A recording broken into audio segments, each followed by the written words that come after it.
लेकिन आप लोग तो संविधान के मानने वाले लोग हो, अगर आप दबंगई करेंगे तो ये तो संविधान के दायरे से बाहर जा रहे हैं ना आप। हम लोग संविधान के मानने वाले और संविधान के ही तहत में दबंगई करेंगे। दबंग टाइप के हैं। अब दबंग समझो या कुछ, भीम आर्मी दबंग ही है। मतलब कोई शख्स चंद्रशेखर को सोशल मीडिया से जान सकता है। प्रतापगढ़ में राजा भैया का गढ़ माना जाता है, आप भी मानते हैं? गढ़ तो किसी का नहीं है। चंद्रशेखर आजाद के बिना जो है 27 में सरकार नहीं बनेगी। जो है हम लोग अब जो चंद्रशेखर भाई के भीम आर्मी को हम लोग लाने की तैयारी चल रही है। नमस्कार, देश और दुनिया के तमाम मुद्दों के साथ हाजिर हूं उत्तर प्रदेश के प्रतापगढ़ जनपद पे। आज एक ऐसी कहानी, एक ऐसी स्टोरी और ऐसे राजनेता की कहानी हम आपको सुनाएंगे जिनकी कहानी आप सुनेंगे तो आपको भी ताज्जुब लगेगा।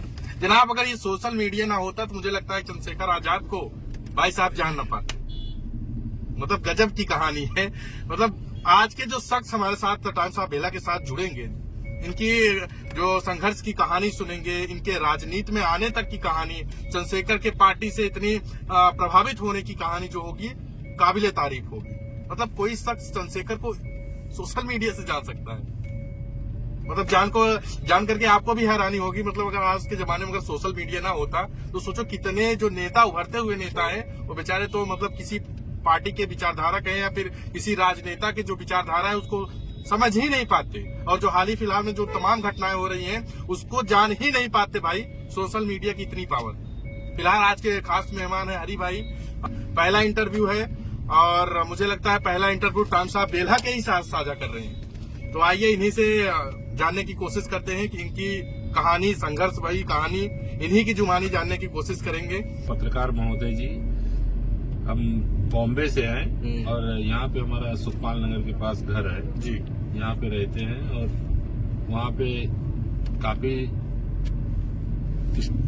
वो करने के बाद, संघर्ष करने के बाद और लोगों का, नेता मंत्री सबके इससे धोखा खाने के बाद हमारे बौद्ध विहार को जो बचाने का काम किसी एक महिला राजुलताई पटेल करके की थी, तो उन्होंने जब उस बौद्ध विहार को बचाया तो उसके बाद वहीं से हमने राजनीति का कि ये समझ लिया कि हमारा अगर बचेगा तो राजनीति से ही बचेगा, नहीं कोई बचाने वाले नहीं है। कहाँ की घटना बता रहे हैं आप? ये बॉम्बे की बता रहे हैं। बॉम्बे की घटना है। बॉम्बे से फिर उसके बाद जो है गांव आते रहते हैं और हम अपना कहीं ना कहीं लोगों की मदद करते हैं। गांव में घूम के अगर कोई बीमार भी है तो उनके लिए भी हम दवा पानी जो भी बनता है हमसे हम अपना करते रहते हैं। और उस राजनीति आना है इसलिए कि राजनीति में बिगड़ आए, और जब तक हमको उस राजनीति में जाएंगे नहीं तब तक हमको मुकाम मिलने वाला नहीं है और हमको पता भी नहीं लगेगा कि राजनीति किस तरीके से होती है। तो वहां से आने के बाद जब हमने आगे कदम बढ़ाया तो मोबाइल के जरिए से, हमने सोशल मीडिया के जरिए से, मोबाइल के जरिए से घर में बैठ के हमने रोज देखते थे चंद्रशेखर आजाद जी को कि ये आदमी इतना संघर्ष का और अकेली लड़ाई लड़ रहा है।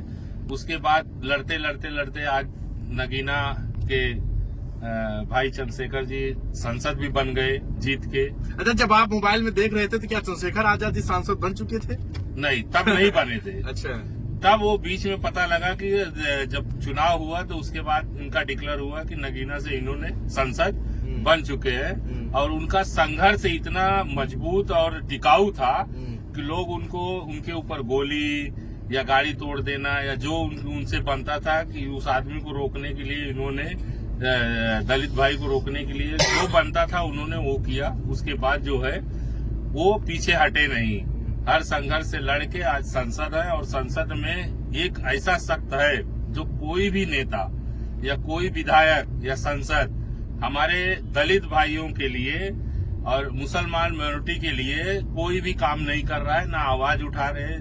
बलात्कार हो रहे, मारामारी हो रही है, लोग ये जैसे भी चाहे वैसे लोगों को मार रहे हैं, लेकिन कोई भी वहाँ सांसद कोई आवाज उठाने को तैयार नहीं है। और एक ही चंद्रशेखर साहब है जो कि आवाज बुलंद अपनी किए हुए है और वो हारी मानने की तैयारी में नहीं है। इसलिए हम उनका सब कुछ उनका देखते हुए तब हमने भीम आर्मी और आजाद समाज पार्टी को हमने ज्वाइन किया है। मुझे लगता है कि अगर ये सोशल मीडिया ना होता तो ना तो चंद्रशेखर को आप जान पाते, ना तो उनकी विचारधारा से आप प्रभावित हो पाते। हाँ, नहीं होता तो ये पता ही नहीं लगता था कि चंद्रशेखर नाम का कोई है शक। लेकिन जो दलित के लिए उन्होंने जो लड़ाई को छेड़ा है वो सही और सही तरीका है, और सब लोग हम लोग उस रास्ते पे चलने के लिए तैयारी भी कर चुके हैं। अच्छा, और भी नेता हैं जो दलितों की बात करते हैं, पिछड़ों की बात करते हैं, कहते हैं मैं सबका साथ, सबका विकास और सबको साथ ले चलने की बातें करते हैं। तो आपको नहीं आया कि मैं चंद्रशेखर आजाद को ही क्यों चुनूं? क्योंकि और भी पार्टियां हैं जो चंद्रशेखर आजाद से भी ज्यादा स्टैंड की है। अपने उत्तर प्रदेश की बात करें, चाहे समाजवादी पार्टी की बात करें, बीजेपी की बात करें, वहीं एक समय रहा बसपा का, फिलहाल अभी तो उनका क्रेज डाउन हो चुका है। ये तमाम पार्टियां थी जो मुझे लगता है आपको आजमाना चाहिए या फिर उनके पार्टी की सदस्यता लेनी चाहिए, लेकिन आपने जो है इन पार्टियों को नकारा, आपने चंद्रशेखर आजाद को ही क्यों चुना? नहीं, चंद्रशेखर आजाद जी में वो मतलब वो गुण है, नेता बनने की गुण है, और वो हक दिलाने का भी गुण है, और नेताओं में नहीं है। और नेताओं में नहीं है। सब आप देख रहे हो कितने SC ST वाले वहाँ पे विधायक सांसद बन के बैठे हुए हैं।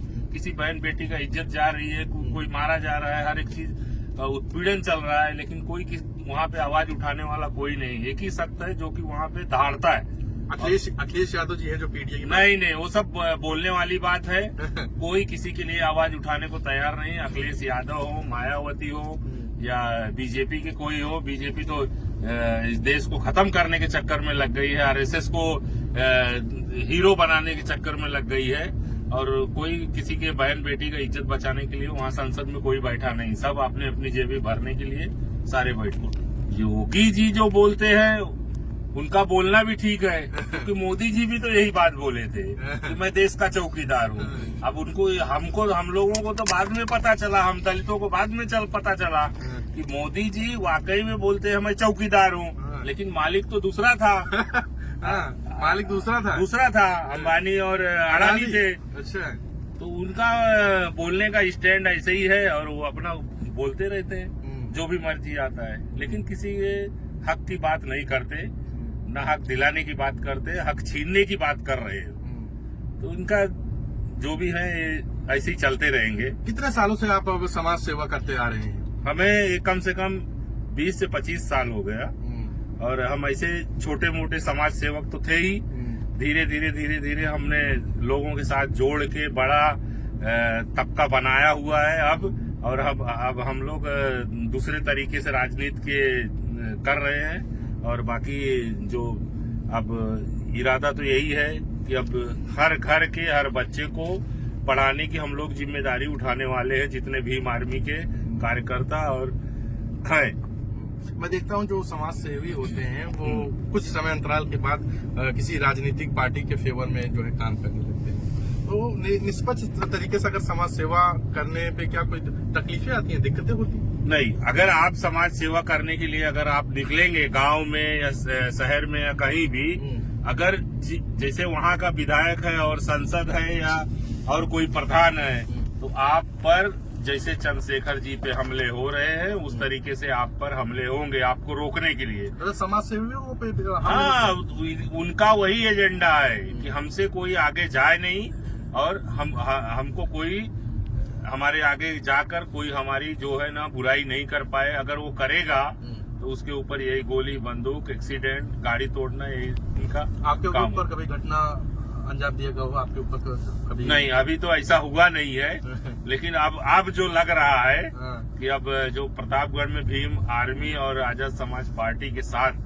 जो खुलकर नीला कफन बांधकर हम लोग जो कार्यकर्ता जितने भी हैं वो सब हम लोग मिलकर अब जो करने जा रहे हैं, इससे लगता है कि अब कभी भी कुछ भी हो सकता है। कोई जरूरी नहीं है कि नहीं होगा। और राजनीति में पुलिस की लाठी खाना, जेल जाना, ये आम बात है। जब तक आप उस चीज को देखोगे नहीं, आपको कोई चीज मालूम नहीं होगा कि अंदर क्या होता है और बाहर क्या होता है। इस हिसाब से हम लोग अब दबंग टाइप के ही रहेंगे तो ही हमारा गुजारा है, नहीं तो गुजारा है नहीं। आपको लगता है कि आज भी आपके जाति लोगों के साथ शोषण होता है? हाँ, सब जगह हो रहा है, पूरे उत्तर प्रदेश में हो रहा है। और आप सब सुन ही रहे हो, कहीं इनको ले जाके जंगल में मार रहे हैं या कहीं बलात्कार कर दिया जा रहा है। जो उनसे जो बनता है, एक वो बनाने के लिए, फिल्म बनाने के लिए सारे कांड को किया जाता है और उनकी गिरफ्तारी होती नहीं है। और गिरफ्तारी होती क्यों नहीं है? क्योंकि वो लोग दबंग टाइप के हैं। उनको मालूम है कि पुलिस प्रशासन और जो भी है ना, वो सब हमारे लोग हैं। हम लोग बैठे हुए हैं और बाकी कुछ ये रोक कोई नहीं सकता। इसलिए हम लोगों का FIR दर्ज नहीं होता है। अब जो हम लोग ने भीम आर्मी और आजाद समाज पार्टी के लोग सड़क पर उतर के उसका विरोध करने का हम लोग ने अब मन बना लिया है। अब ऐसा कोई भी कांड और FIR जो है पुलिस को अब दर्ज करना ही पड़ेगा।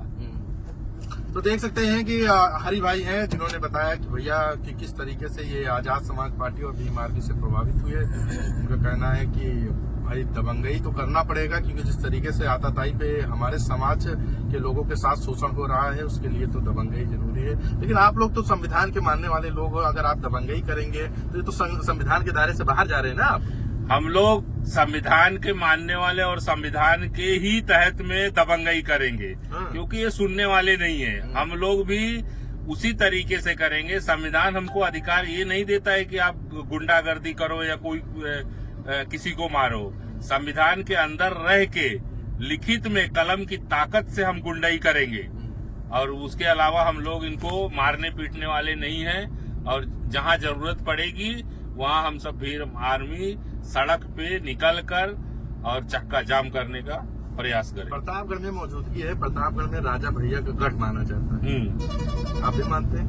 नहीं, देखिए हर लोगों की पार्टी है और हर लोग अपने अपने हिसाब से अपनी अपनी पार्टी चला रहे हैं। गढ़ तो किसी का नहीं है। गढ़ जो है वो सबका गढ़ है और इसका नाम ही प्रतापगढ़ है। यहाँ कोई सब बराबर है, कोई कुछ नहीं है। और जो मानने वाले हैं, जो नहीं मानने वाले हैं, उनकी बात अलग रही, लेकिन किसी का कोई दबाव में काम नहीं करने वाले हैं। व्यक्तिगत अगर आप अगर अपना नजरिया पेश करें तो राजा भैया को आप किस तरीके से देखें? नहीं, राजा भैया एक पार्टी के अध्यक्ष हैं और नेता भी है वो, और अच्छाई भी है उनमें, ऐसा नहीं है। लेकिन बुराई भी है? नहीं, बुराई मतलब कि जो बुराई है उनमें और जो अच्छाई भी है, सब लोग उनको वोट देते हैं, जिताते हैं। वो तो लोकतंत्र की ताकत है ना। तो बिल्कुल ये लोकतंत्र है और लोकतंत्र की ताकत से कोई जो प्रतिनिधि चुन के जाता है वो जनता के वोट से चुन करके जाता है। खासकर प्रतापगढ़ से आप हैं और प्रतापगढ़ से आपके चहेते चंद्रशेखर आजाद, क्योंकि आपने सोशल मीडिया से उनको जाना है। अब सोशल मीडिया के जरिए इस खबर को अगर चंद्रशेखर भाई देखें तो उनके लिए आप क्या कहेंगे? नहीं, उनके लिए हमारा आपका कोई संदेश हो? उनके लिए हमारा संदेश ये है कि हम लोग प्रतापगढ़ को और उनके जो कामों को और उनके जो लोकसभा में जो आवाजें उनकी निकलती है, जो दहाड़ते हैं, उसी तरीके से हम लोगों को बाहर निकल के दहाड़ना है। चंद्रशेखर साहब से सिर्फ हमारा इतना ही निवेदन है कि आप जो है ऐसे ही दहाड़ते रहिए और हम लोग आपके पीछे सब रहेंगे। प्रतापगढ़ से पूरे दल बल के साथ खड़े हैं। हाँ, पूरे दल बल के साथ में खड़े हैं। कोई नहीं रोक सकता है और रोकने की ताकत भी नहीं है, क्योंकि हम संविधान के मानने वाले लोग हैं। हम लोग सड़क पे उतर कर चक्का जाम कर सकते हैं संविधान के तहत, लेकिन हम लोग किसी को गाली गलौज या मारी मारा नहीं कर सकते।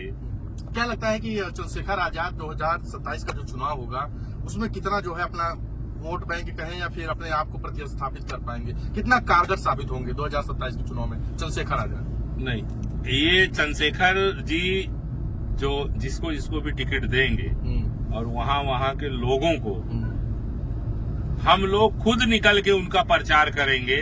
हम अपना भी प्रचार करेंगे, उनका भी प्रचार करेंगे गांव-गांव जाके, और ज्यादा से ज्यादा हमको 7 में से 7 सीट लाने की ताकत हम लोग अब अपना बना रहे हैं और बनाकर हम लोग दिखाएंगे भी। तो मतलब जितना ज्यादा हो सके उतना सीटें जितवाने की कोशिश करेंगे।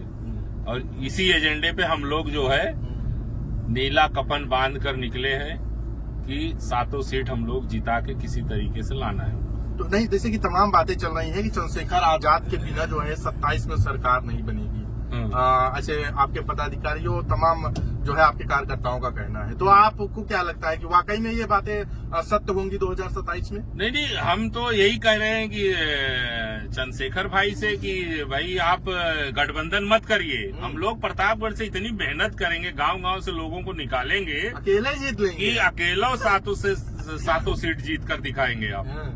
बड़ी बात बोल रहे हैं आप, एकदम बड़ी और कारगर बात है। लोग जागृत हो रहे, लोग जो है ना सबको अब जो भीम आर्मी को आगे लाकर वो लोग खुद खड़े कर रहे हैं कि हमने सबका देखा, अब जो है हम लोग अब जो चंद्रशेखर भाई के भीम आर्मी को हम लोग लाने की तैयारी चल रही है। बिल्कुल, आज के इस खबर में, इस इंटरव्यू में खास मेहमान थे हरि भाई, जो कि प्रतापगढ़ से जो है बिलोंग करते हैं, और आने वाला जो विधानसभा का चुनाव होगा, यानी कि 2027 का जो चुनाव होगा, यूपी का जो चुनाव होगा, उसमें भावी प्रत्याशी हो सकते हैं, क्योंकि अभी डिक्लेयर नहीं हुआ है कि प्रत्याशी बनेंगे कि दूसरा कोई होगा। फिर दावेदारी पेश कर रहे हैं।